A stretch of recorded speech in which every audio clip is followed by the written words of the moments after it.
We have opportunities every day to give each other the gift of connection.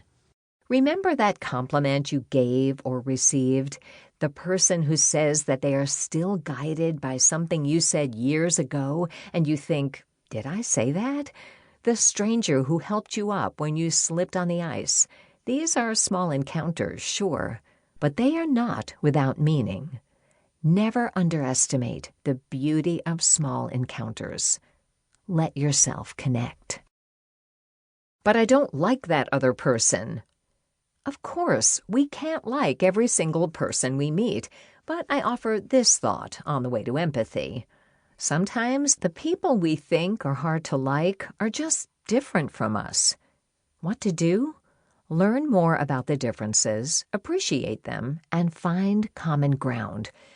I used to teach a seminar called Dealing with Difficult People, and the crux of it was this: difficult people are often just different, and different isn't bad. Once we realize that when our colleague says, "Please get this done soon," they might mean today, not by the end of the month. Our definition of soon, it's a much clearer request, and we can avoid related misunderstandings.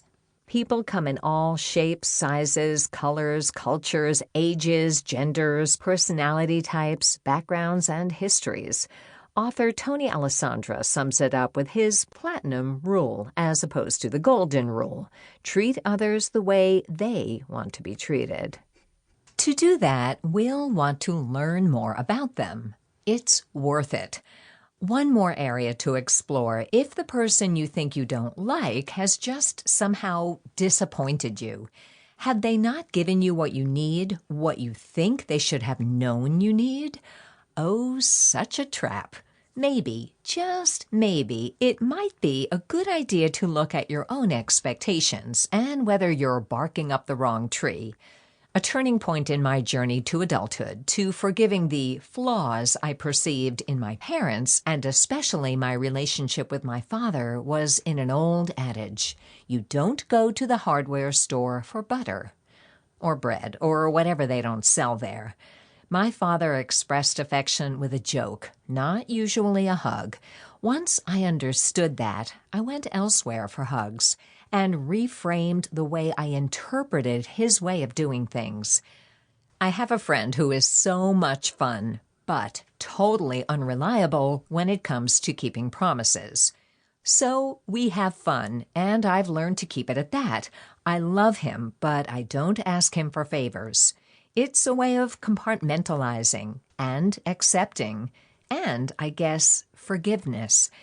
This is surprisingly soothing. No one can give you everything you need. Yes, you can ask, but expectation may set the bar too high. Then, remember this secret to negotiation and connection.